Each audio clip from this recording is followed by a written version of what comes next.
घड़ी का घंटा रात को 12 बजे को पार कर चुका था। बूढ़ी आंखों में जितनी नींद थी ना, उससे ज्यादा अपने बेटे विशाल की चिंता थी।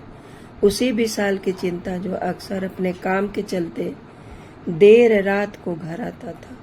सुमन जो एक माँ थी, यह जानते हुए कि विशाल देर से भले ही आता है लेकिन भूखा नहीं रहता, क्योंकि वह अक्सर किसी पार्टी में या फिर अपने ऑफिस में ही खाना खा लेता था, फिर भी बिना विशाल के घर पहुंचे सुमन अन्न का एक भी दाना अपने पेट में नहीं डालते थे, इस उम्मीद में कि खाना की टेबल पर बेटे के साथ थोड़ा समय बिता सके और अपने अकेलेपन को दूर कर सके। अकेलापन इसलिए क्योंकि सुमन का इकलौता बेटा विशाल अब भी कुंवारा था और उनके पति रघु जो थे न, उन्हें दुनिया को अलविदा कहे 3 साल हो चुके थे।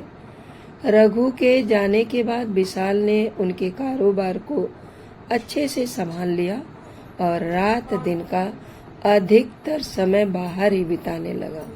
हाँ, एक काम वाली बाई सीमा थी जिससे सुमन थोड़ी बहुत बातें कर लिया करते थे, लेकिन वो भी बेचारी दूसरों जगहों पर भी काम करती थी, इसीलिए सुमन के पास ज्यादा समय नहीं दे पाते थे।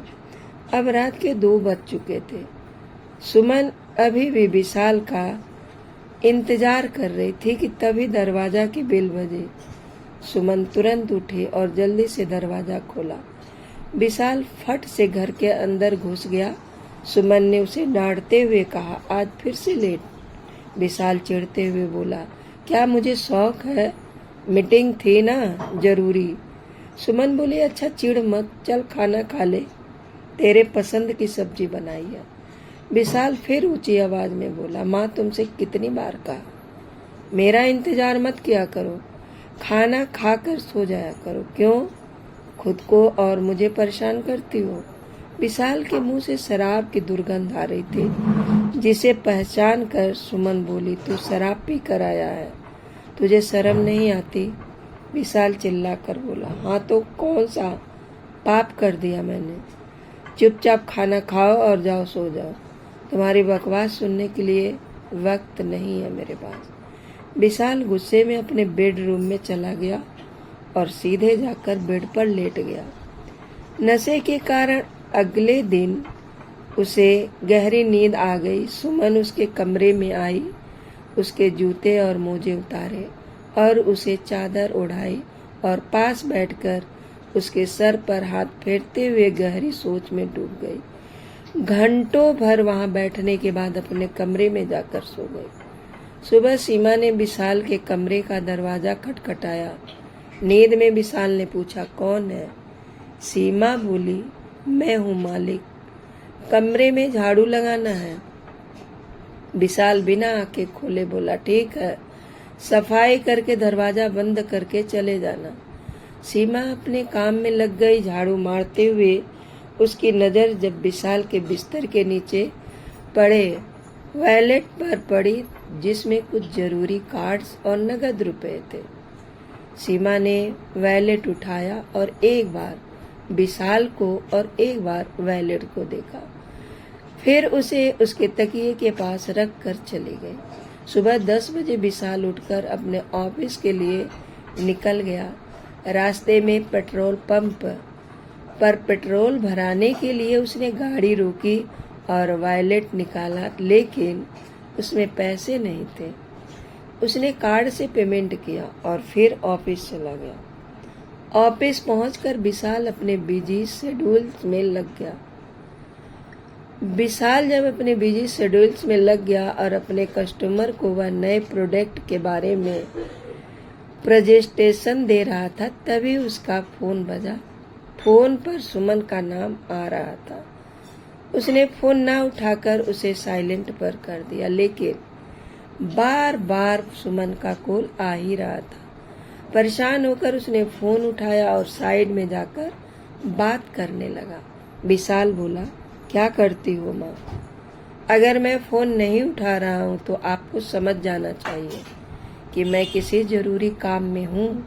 यहाँ मैं बहुत जरूरी मीटिंग में हूँ, बाद में बात करूँगा। सुमन बोल ही रही थी बेटा, लेकिन एक बार डॉक्टर पर विशाल ने बिना उसकी बात सुने ही फोन को काट दिया और फिर से अपने काम में लग गया। सुमन के चेहरे पर दुख साफ देखा जा रहा था। उसने सीमा को आवाज दी और बोली, थोड़ी रजाई उड़ा देना। सुमन, सुबह से ठंड लग रही है मुझे। सीमा ने सुमन को रजाई उड़ाई और थोड़ी देर उनके पैर दबाती रही। फिर जब सीमा जाने लगी तो पूछा, आपको और कुछ चाहिए माँ जी? सुमन हिचकिचाते हुए बोली, बेटा मैं जानती हूँ तुम कई जगहों पर काम करती हो, लेकिन क्या तुम थोड़ी देर और यहाँ बैठकर मुझसे बात कर सकती हो? सीमा बोली, हाँ माँ जी, क्यों नहीं।